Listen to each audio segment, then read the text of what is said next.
Meet the man making the smallest sculptures in the world. When you think of a sculpture, you probably imagine one of these. But would you ever imagine something that can fit in the eye of a needle? Yes. Huh? Oh. Meet Willard Wigan. I'm Dr. Willard Wigan, MBE. I make the smallest sculptures in the world. He's a Tier 1 versity. I've made 14 camels in the eye of a needle, the Queen's carriage.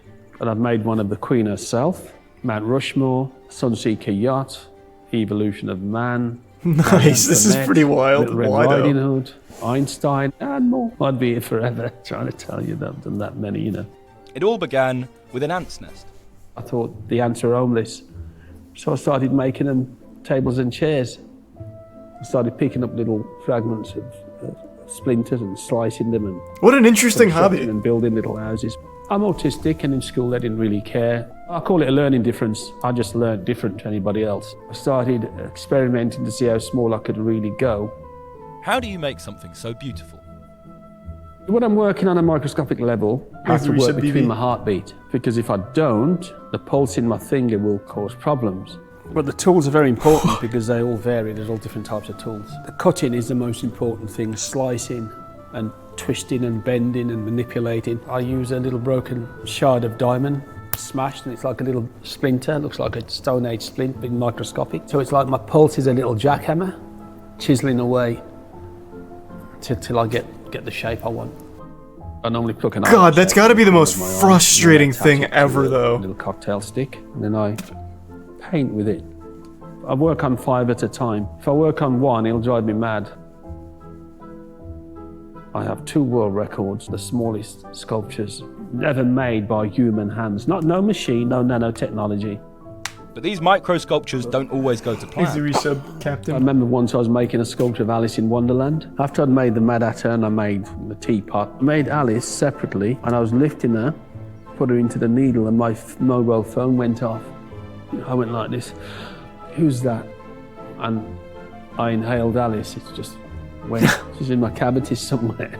Yeah. The work that I do, it doesn't belong to me. I like other people seeing it. I like to sit there and watch them. Some people burst into tears when they see my work, you know, and that brings it home to me what I've done.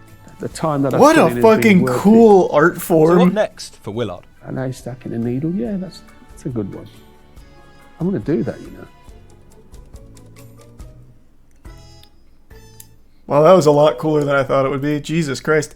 I would have liked to see the process of him making it in that video. I'm sure the other ones show a little bit more of it. Imagine complicated bit that falling this art in my holding pin make a fine issue when I'm doing a sculpture. If I was carving an animal or something like that, I'd put a piece of material into the hole of the needle, then manipulate it around. God, that just looks so frustrating. The material that I'm carving, like peeling a carrot almost.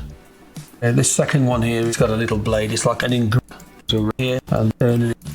Polished, shaved. I went like this. Putting bits in. God damn, that actually just looks so frustrating, though. I hate having to work with like small things and try and like fit something in there. Like, what was I doing the other day? I actually just had this happen.